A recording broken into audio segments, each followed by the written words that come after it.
Hello everyone, Adrian Groenewald, Me Vision Academy, and I'm sitting at the Hippo Waterfront Lodge in Mbombela. Beautiful place. If you ever want to come here, it's just stunning and trees, Crocodile River, hippos in the Crocodile River. So you can always come here for a nice camping experience. But I'm from Me Vision Academy. We shape leaders, help them discover their vision of themselves, of their team, of their organization. And it's such a blessing to always also do the mobilization of successful leaders across countries, sectors, and levels of organizations. So that's what we do. And today we're starting with a very special journey, and it's going to be with the Eskom generation leaders.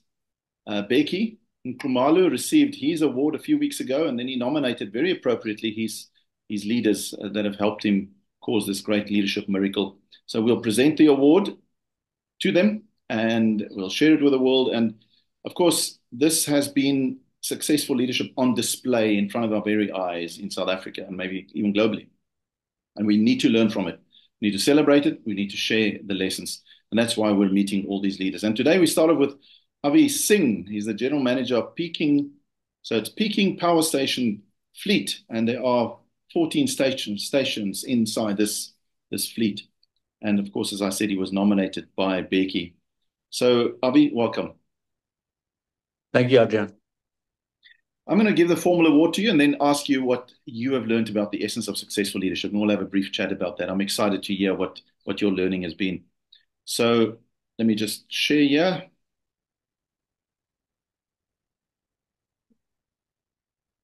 Avi, here we go. Exclusive recognition of successful leadership awarded to Avi Singh for at least the following: consistently leading self and others successfully, currently as general manager at the Peking Eskom fleet, embodying high performance leadership, fostering an environment where every team member excels, and leading by example with urgency and analytical precision.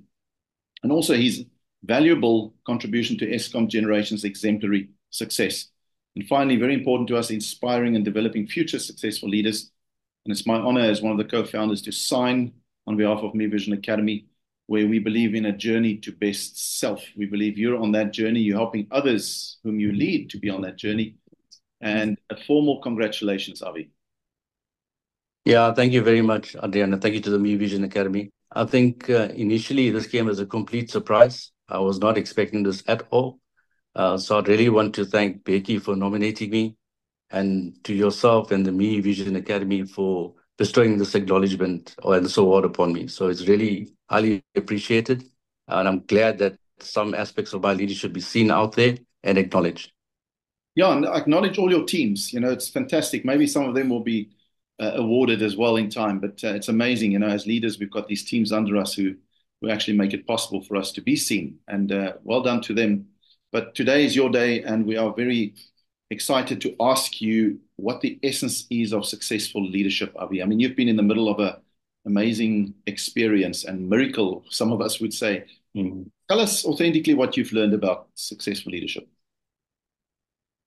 Yeah, so in my view, I see a leader as someone that would really inspire people to go beyond what they think their capabilities are.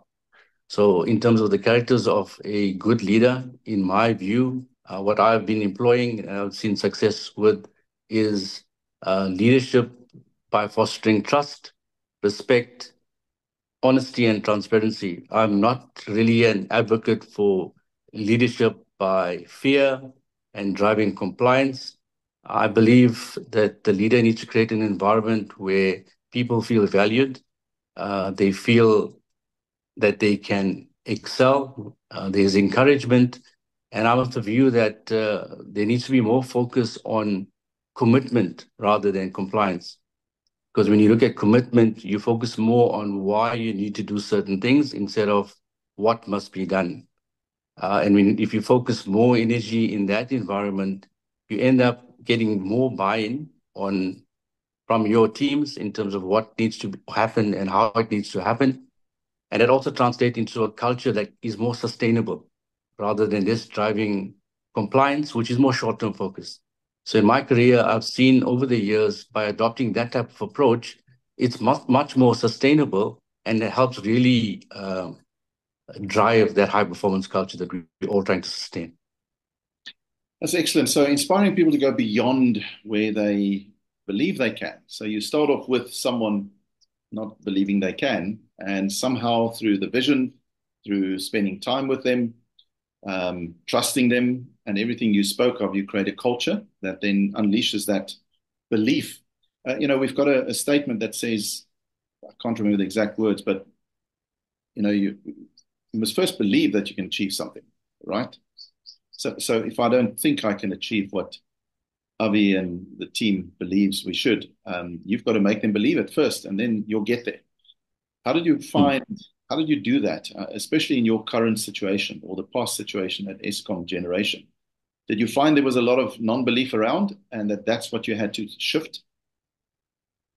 Yeah, if you look at the context where we're coming from, where there's lots of negativity, with what was happening within Eskom, lots of negative media, lots of challenges being experienced by Eskom.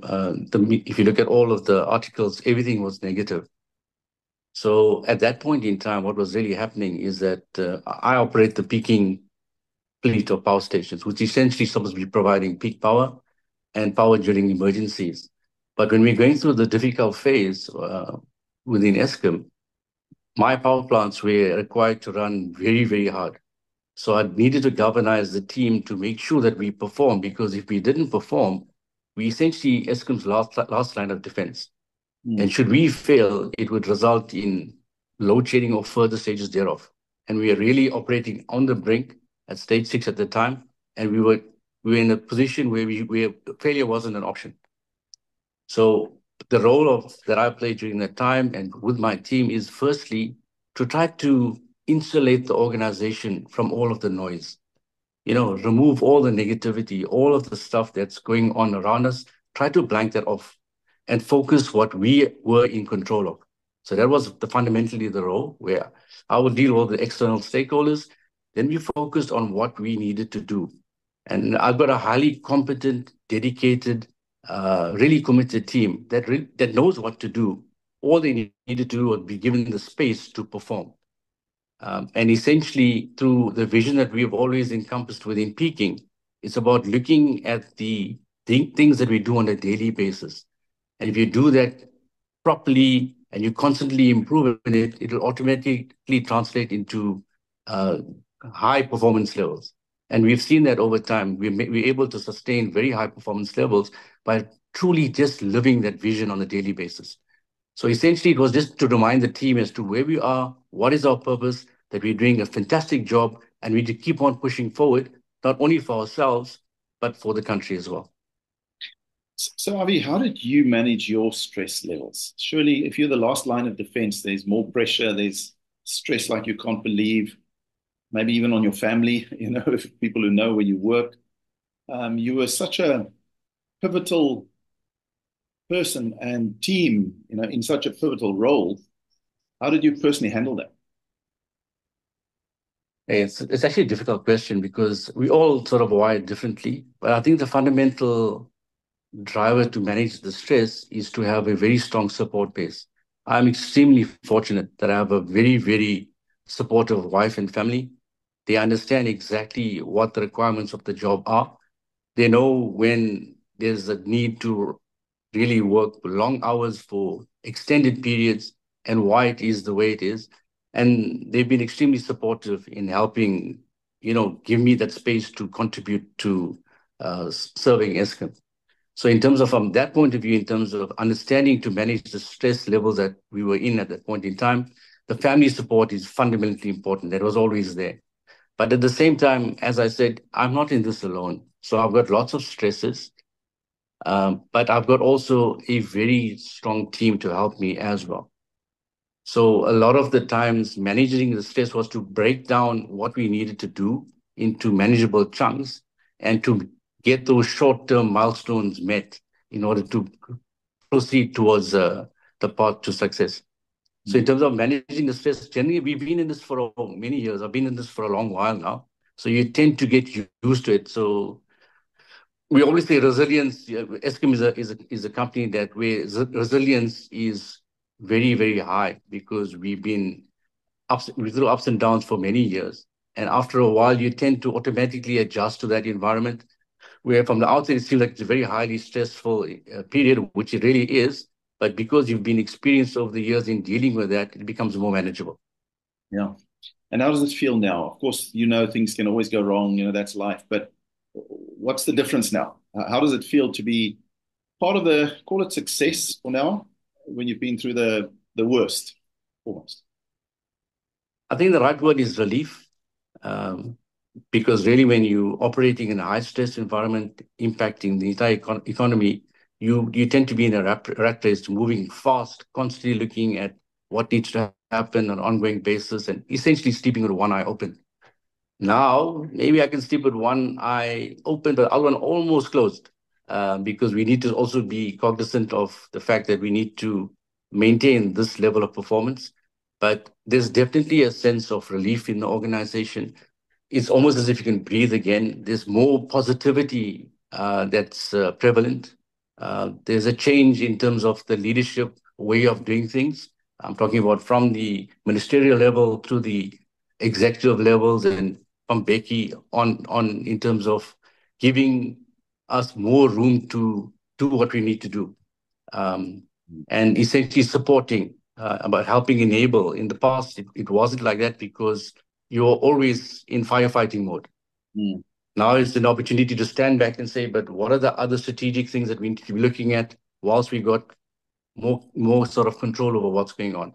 Because you can't really have control when there's chaos. So we find a lot of the chaos now is just subsiding. So it gives us more opportunity to be in control of where we want to actually go through and also to shape the future for Eskom. Avi, on behalf of Me Vision Academy, and I'm sure I'm saying this for South Africa, or I don't speak for South Africa, thank you for your leadership there at Peking and just for being part of a team that did something incredible. We just accept it in our stride sometimes, and I believe it's wrong. I believe we must celebrate it and showcase it, and hopefully we can help other leaders do better. So we thank you, and again, congratulations with the award. Well deserved. Thank you, Adrian. I'd like to receive this award on behalf of every single member of the Peking family. Because if it wasn't for their contributions, this would not be possible. So this award really is a tribute to their sacrifices and all that they bring to Eskom on a daily basis. Thanks. Thank you, Ali.